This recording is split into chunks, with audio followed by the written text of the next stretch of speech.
તમ તારે આ સાહેબ પાસે આવો, કાંઈ ન થાય. તમ તારું તમને એમ થાય કે હું હાલી નથી શકતો, કાંઈ નથી કરી શકતો, તો સાહેબ પાસે આવો, તમને બધું હરખું કરી દે છે.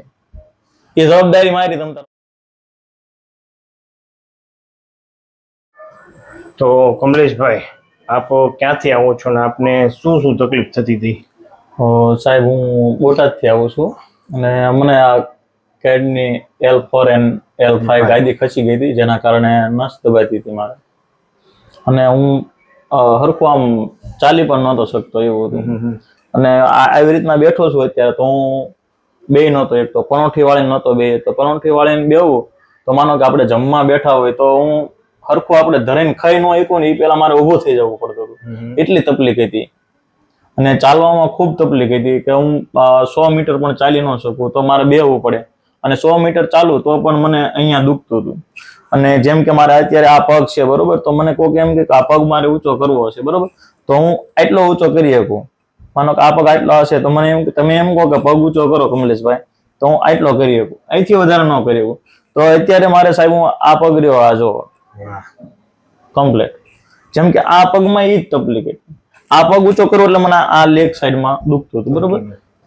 તો હું આ પગે મારે એટલો જ થતો હતો. મારે આ પગે અત્યારે આ સીધો કમ્પ્લેટ આમ થઈ છે. મને કોઈ જાતની તકલીફ નથી અત્યારે. હાવ એટલે હાવ સારું સાહેબ. કેટલા સમયથી હતી તકલીફ? હું સાહેબ હું 2 વર્ષથી હેરાન થતો હતો. એની વાત જવા દો. મને એમ થાય કે આ મને જે મટાડે ને ડોક્ટર જે કોઈ સલાહ દે, તો હું એના ભગવાન માનું. હું એટલો ભગવાન વાળી ગયો હતો સાહેબ. અને અત્યારે હું વાંકો તો હું આ માનો કે અત્યારે ઉભો છું બરોબર, તો વાંકો તો કોઈ કેમ કે તો હું આટલો વળી શકતો હતો. વાંકો વળો કોઈ ગમે ડોક્ટર ને બીજાને દેખાડવા જાવ તો મને કે વાંકા વળો તો એટલે હું આટલો વળી શકું, પછી ન વળતો. મને કે તમારે બહુ તકલીફ છે. તો અત્યારે મારું રિઝલ્ટ કેવું છે એવું તમને બતાવું. અત્યારે વાંકો વળવાનું ગમે તમે એમ કોણ મને વાંકો વળો એટલે હું તમને આ કમ્પ્લેટ વાંકો વળી ગયો. વાહ પ્રભુ વાહ. આ સીધે સીધો કમ્પ્લેટ. સેજ પણ 1% પણ દુખાવો નથી, 1% પણ સાહેબ. દિલથી વાત. આમ એવું નહીં કે ખોટું એમ કે તમે બેઠા હો કે ખોટું કેવું કે બીજા એવું કાંઈ કોઈ વસ્તુ નહીં. હાવ એટલે હાવ કમ્પ્લેટ છું. અને ગમે બીજાને મદદ કરું, કોઈ કેમ કે કેડ નો દુખાવો એટલે હું તરત સાહેબ ને કહીશ સાહેબ આ સાહેબ પાસે જાઉં, હું સરનામું આપું. 2-3 જણાને હું લાવ્યો હતો અને એમને સારું છે અત્યારે. સાહેબ ને તો હું આમ ધન્યવાદ દઉં, એમ કહું ભગવાન માનું એમ, બીજું કાંઈ નહીં સાહેબ હકીકતમાં. સારું થઈ ગયું ને એ ઓપરેશન વગર પાછું. હા, અને હું કંટાળી ગયો એટલો, એની વાત જવા દઉં, હું તમને શબ્દોમાં કહી ન શકું કે હું એટલો કંટાળી ગયેલો માણસ હતો આના હિસાબે. થઈ ગયું ને રેડી. બહુ સાહેબ તમારો આભાર, ખૂબ ખૂબ આભાર. કેટલી વાર આવ્યા? હું આ મારે 5મી વખત હું સાહેબ. રેડી થઈ ગયો કમ્પ્લીટ? હા, હજી મારે 2.5 મહિના થયા. 5મી વખતમાં 2.5 મહિના થયા ટોટલ. સરસ. તો આ વિડીયો યુટ્યુબમાં મૂકી શકીએ? મેકો સાહેબ શું કહેશું પ્રભુને?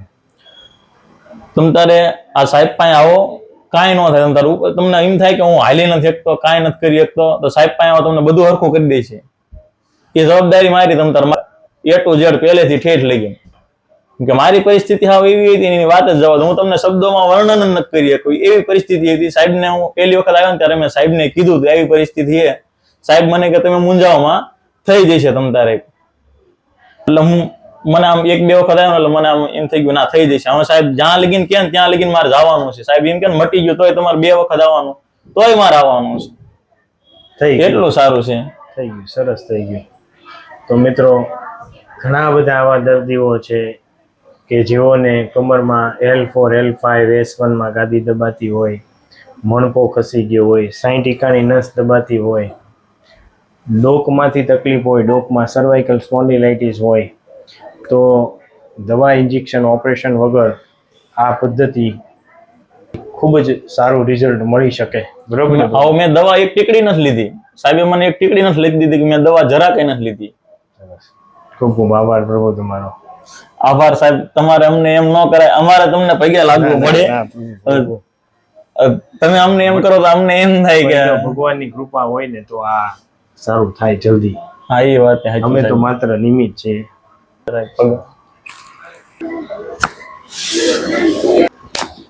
ઊંડો શ્વાસ છોડો, ઊંડો શ્વાસ છોડો.